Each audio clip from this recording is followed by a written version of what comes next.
নমস্কাৰ স্বাগতম জনাইছো মোৰ ইউটিউব চেনেললৈ আজি ভিডিঅ'ৰ বিষয়বস্তু বছৰীয়া পৰীক্ষা 2022-23 আৰু 23-24 বৰ্ষৰ তৃতীয় শ্ৰেণীৰ বানান শ্ৰুতলিপি হাতৰ আখৰ আৰু পাঠ পঢ়া বিষয়ৰ প্ৰশ্ন কাকতখন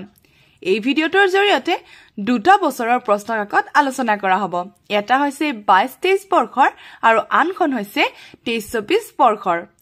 22-23 আৰু 23-24 বৰ্ষত কি ধৰণৰ প্ৰশ্ন কাকতখনত আছিলে সেই বিষয়ে যাতে ছাত্ৰ-ছাত্ৰীসকল জ্ঞাত হয় সেইভাবে এই ভিডিঅ'টো আগবঢ়োৱা হৈছে যদি এই ভিডিঅ'টো চাই ভাল লাগে তেন্তে লাইক কমেন্ট শেয়াৰ কৰিব আৰু যদি মোৰ চেনেললৈ নতুনকৈ আহিছে তেতিয়াহলে সাবস্ক্ৰাইব কৰিবলৈ নাপাহৰিব এতিয়া আমি পলম নকৰি ভিডিঅ'টো আৰম্ভ কৰো ইয়াতে আমাক প্ৰথমে দিয়া আছে বছৰীয়া পৰীক্ষা 2022-23 বৰ্ষ অৰ্থাৎ প্ৰথমে আমি 22-23 বৰ্ষৰ প্ৰশ্ন কাকতখন আলোচনা কৰিম শ্ৰেণী তৃতীয় বিষয় বানান শ্ৰুতলিপি হাতৰ আখৰ আৰু পাঠ পঢ়া সময় থাকিব 1 ঘণ্টা আৰু মুঠ নম্বৰ থাকিব 50 অৰ্থাৎ 50 নম্বৰৰ প্ৰশ্ন কাকতখন আমি 1 ঘণ্টাত সমাপ্ত কৰিব লাগিব এতিয়া একটো আমাক দিছে যুক্তাক্ষৰ ভাঙা অৰ্থাৎ এই যুক্তাক্ষৰ কেটা ভাঙিব দিছে কেনে ধৰণে ভাঙিম মই বহি এখনত লিখি থৈ দিছো মই তাৰ পৰাই দেখুৱাবলৈ চেষ্টা কৰিম এতিয়া ইয়াতে আমাক হয়কেছ ক দিছে হয়নে তো ইটো আমি কি কৰিছো তো এতিয়া হ যোগ ক লিখিছো হয় আৰু ইটো মূৰ্ধন্য হয়নে ন দিছে নহয় এটো মূৰ্ধন্য হ আৰু মূৰ্ধন্য ন তাৰপিছত ইটো ভ্ৰ দিছে সমান আমি কি দিছো ভ যোগ ৰ ঠিক আছে তো এতিয়া হ যোগ ক মূৰ্ধন্য হ যোগ মূৰ্ধন্য ন আৰু ভ যোগ ৰ এতিয়া আমাক 2 নম্বৰটো কি দিছে আমি হেটো চাই লৈছো আমাক 2 নম্বৰটো দিছে তলত দিয়া যুক্তাক্ষৰবোৰ শব্দৰ শেষত ব্যৱহাৰ কৰি প্ৰতিটোৰে একোটাকৈ বানান লিখা অৰ্থাৎ ইয়াতে যি কেটা আমাক যুক্তাক্ষৰ দিয়া আছে এই যুক্তাক্ষৰ কেটা এটা শব্দ গঠনৰ কি কৰিব দিছে শেষৰ পিনে বহাব দিছে ঠিক আছে এটা শব্দ লিখিলো আমি সেই শব্দটোৰ শেষৰ পিনে যাতে এই যুক্তাক্ষৰ কেটা অৰ্থ বুজোৱা শব্দ হ'ব লাগিব দেই এনে কিন্তু নহব অৰ্থ বুজোৱা শব্দ লিখিব দিছে এই যুক্তাক্ষৰ কেটা শেষৰ পিনে ব্যৱহাৰ কৰি মই লিখি ৰাখিছো বাৰু ইয়াতে মই লিখি ৰাখিছো গদ্য তন্ত্ৰ অন্য অন্ধ হ'ব এতিয়া আমাক 3 নম্বৰটো কি দিছে হেটো চাই লৈছো 3 নম্বৰটো দিছে তলত দিয়া শব্দবোৰ অভিধানৰ দৰে সজোৱা অভিধান মানে কি ডিক্সনাৰী অভিধানত কি থাকে যে অ ফলাৰ পৰা একেবাৰে ক ফলাৰ যিমানবোৰ আখৰ থাকে সেইবোৰেৰে অৰ্থ বুজোৱা কিছুমান শব্দ দিয়া থাকে ঠিক আছে তাত শব্দ আৰু অৰ্থ দুয়োটা দিয়া হয় এতিয়া আমি অ ফলাৰ পৰা যদি চাব যাও আমি কোনটো আগতে পাম অভিধান এখনত অ আ হ্ৰস্বই দীৰ্ঘই হ্ৰস্বৌ দীৰ্ঘৌ ৰি এবিলাক আমি এনেকে পাই যাম ইপিনে ক ফলাৰ ক খ গ ঘ একাধিক ক্ৰমে আমি আটাইবোৰ আখৰ পাই যাও ঠিক আছে তো এতিয়া ইয়াৰে যদি আমি চাবলৈ যাও প্ৰথমে কোনটো আহিব মূৰ্ধন্য তটো আহিব হয় নে নহয় টিংকলটো আহিব কাৰণ মূৰ্ধন্য তটো মতকে আগত আছে বা ৰতকৈ আগত আছে তো টিংকলটো আহিব তাৰ পিছত মুকুতা হ'ব এই কাৰণে মুকুতা কাৰণ ওই কাৰডাল হ্ৰস্ব কাৰতকৈ কি আছে পিছত আছে তো এটো কি হ'ব মুকুতা মৌসাক ৰংমন এনেকুৱা ধৰণৰ মই লিখি ৰাখিছো বাৰু ইয়াতে টিংকল মুকুতা মৌসাক ৰংমন আৰু তাৰ পিছত ইয়াতে আমাক দিয়া আছে কমলা দিছে অমিতা দিছে ডালিম দিছে আনাৰস দিছে তো প্ৰথমে কোনটো আহিব অ ফলাৰ অটো আহিব তাৰ পিছত আটো আহিব তাৰ পিছত ক ফলাৰ ক তাৰ পিছত মূৰ্ধন্য ড হয়নে তো মই লিখি ৰাখিছো অমিতা আনাৰস কমলা ডালিম এতিয়া আমাক নেক্সট কি দিছে আমি হেটো চাই লৈছো উদাহৰণত দেখুৱাৰ দৰে প্ৰতিটো শব্দৰ শেষৰ আখৰটোৰে শব্দৰ ক্ৰমটো পূৰ কৰা উদাহৰণ আপোন যেনি ইয়াতে নটো ৰৈ গলটো এতিয়া আমি এই নটোৰে এটা শব্দ গঠন কৰিলো নাম এই মটো ৰৈ গল নহয় এতিয়া আমি মটোৰে এটা শব্দ গঠন কৰিলো মৰম এই মৰমৰ মটোৰৰ মকৰা ৰাৰ ৰাতি এনেকুৱা ধৰণৰ ঠিক আছে তো এতিয়া আমাক আকাশ দিছে মই কি লিখি ৰাখিছো হেটো দেখুৱাবলৈ চেষ্টা কৰিম এতিয়া মই লিখি ৰাখিছো আকাশ তালিব্য হ হৈছে এই কাৰণে হনি লিখিছো নি হৈছে নিজৰা লিখিছো ৰা হৈছে ৰাতি লিখিছো টি হৈছে তিৰস্কাৰ লিখিছো হ'ব বুজি পোৱা গৈছে আকাশ হনি নিজৰা ৰাতি তিৰস্কাৰ তাৰ পিছত আমাক কি দিছে হেখিনি চাই লৈছো পিছত আমাক 5 নম্বৰটো দিছে উদাহৰণৰ দৰে বাকচৰ খালি ঠাই পূৰ কৰা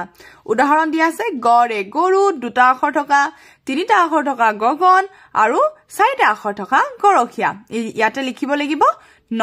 নখ নয়ন নগৰীয়া প্ৰথমে 2টা আখৰ তাৰ পিছত 3টা আখৰ তাৰ পিছত 4টা আখৰ ইয়াতে মই লিখি ৰাখিছো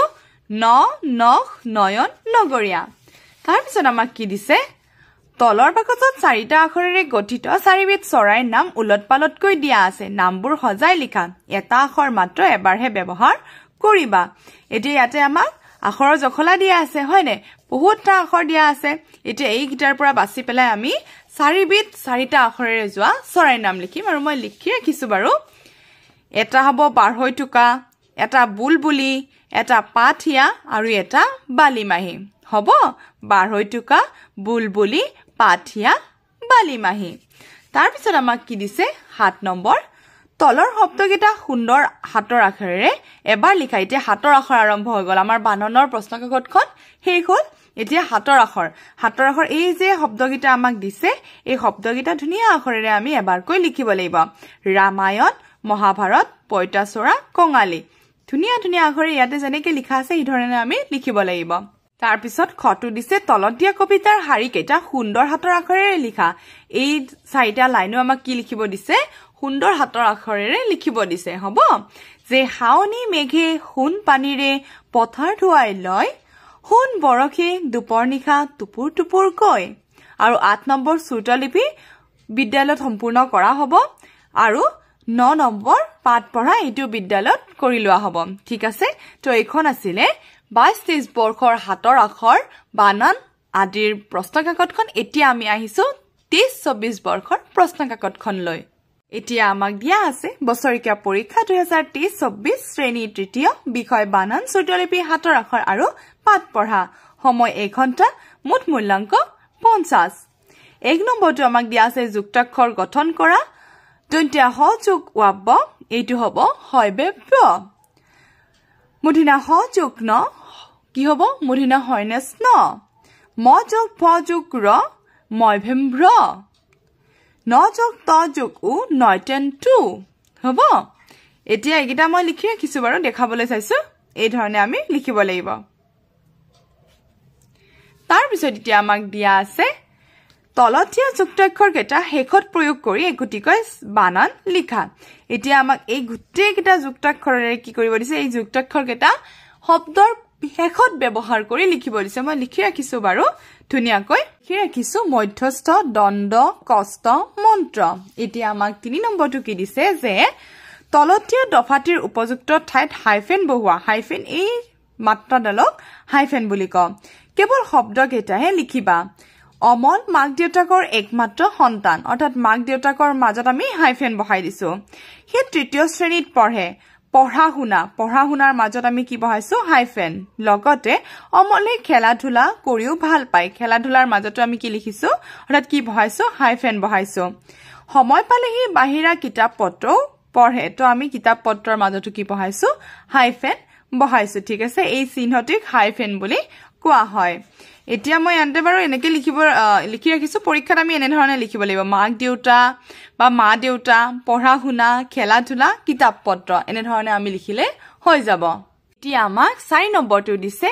উদাহৰণত দেখুৱাৰ দৰে শব্দৰ অন্তাক্ষৰী অনুসৰি খালি ঠাই পূৰ কৰা অৰ্থাৎ কি কৈছে এই আমাক ক শব্দটো যে দিছে এই ক আখৰটো এই যিকিটা আমাৰ শেষৰ আখৰগিটা আছে এই শেষৰ আখৰগিটাৰে এটা এটা শব্দ গঠন কৰিব দিছে ঠিক আছে ক কল